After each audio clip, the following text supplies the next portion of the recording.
Staff నర్సులకు నియామక పత్రాలు అందించే కాంగ్రెస్ ప్రభుత్వ కార్యక్రమం వంట అయ్యాక గరడి తిప్పినట్లుగా ఉందని మాజీ మంత్రి సిద్దిపేట ఎమ్మెల్యే హరీష్ రావు అన్నారు.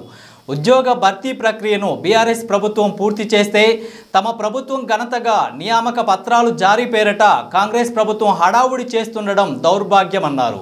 ఫిబ్రవరి 1, 2024న గ్రూప్ 1 నోటిఫికేషన్ ఇస్తామని పత్రికల సాక్షిగా ప్రచారం చేసిన కాంగ్రెస్ దాని నుంచి విద్యార్థుల దృష్టి మరల్చేందుకే ముందు రోజున స్టాఫ్ నర్సులకు నియామక పత్రాల జారీ కార్యక్రమాన్ని ఆర్భాటంగా నిర్వహిస్తుందన్నారు. చేయని పనులకు డబ్బా కొట్టుకోవడానికి బదులు ఎన్నికల సమయంలో ఇచ్చిన హామీలపై శ్రద్ధ చూపాలని సూచించారు. మన ఎమ్మెల్యేలను బెదిరిస్తున్నారు. ఇలా మన పల్లా రాజేశ్వర రెడ్డి ఎమ్మెల్యే గారి మీద అక్రమ కేసులు పెట్టి ఆయన ఇబ్బంది పెట్టే ప్రయత్నం చేస్తున్నారు. అంటే వాళ్ళకి ఏమైపోయిందంటే పాలన చేతగాక ప్రతిపక్షాలను ఇవాళ ఇబ్బందులకు గురి చేయడం, ప్రతిపక్షాల మీద కేసులు పెట్టే ప్రయత్నం చేస్తున్నారు.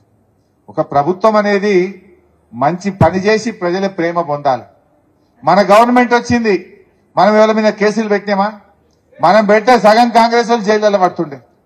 నిన్న మొన్న మా లీడర్లు కలిసి అంటున్నారు, అన్నా మనమేమో నీళ్ళు ఎట్లా రావాలి, కరెంట్ ఎట్లా రావాలి, తండాలు గ్రామ పంచాయతీలు ఎట్లా చేయాలి, చెరువులు ఎట్లా బాగా చేయాలి, కాలువలు ఎట్లా తవ్వాలి, రైతు బంధు ఎట్లా ఇవ్వాలి, కళ్యాణ లక్ష్మి ఎట్లా ఇవ్వాలి, 200 పెన్షన్ 2000 ఎట్లా ఇవ్వాలి, బీడీలు చేసే వాళ్ళకు ఆసర పెన్షన్ ఎట్లా ఇవ్వాలి, దవాఖాన్లు ఎట్లా బాగా చేయాలి, కేసీఆర్ కిట్ ఎట్లా ఇద్దాం అని మనమేమో పని మీద పడ్డాం. వాళ్ళు ఏం చేస్తున్నారు? ఎవరిని ముక్కులంటిక వీకుదాం, ఎవరి మీద కేసు పెడదాం, ఎవరిని తిప్పల పెడదాం, ఎవరిని జైల్లో పెడదాం అని లంగా ప్రచారాలు, అబద్దాలు, ఇబ్బందులు పెట్టేటువంటి దానికి వాళ్ళు పాల్పడుతున్నారు. కాంగ్రెస్ పార్టీ ప్రతిపక్షాల మీద దాడి కాదు, మీ హామీల అమలు మీద దృష్టి పెట్టాలని చెప్పి నేను కోరుతా ఉన్నా. ప్రజలు ఎప్పుడు సంతోషపడతారు? ప్రజలకు ఇచ్చిన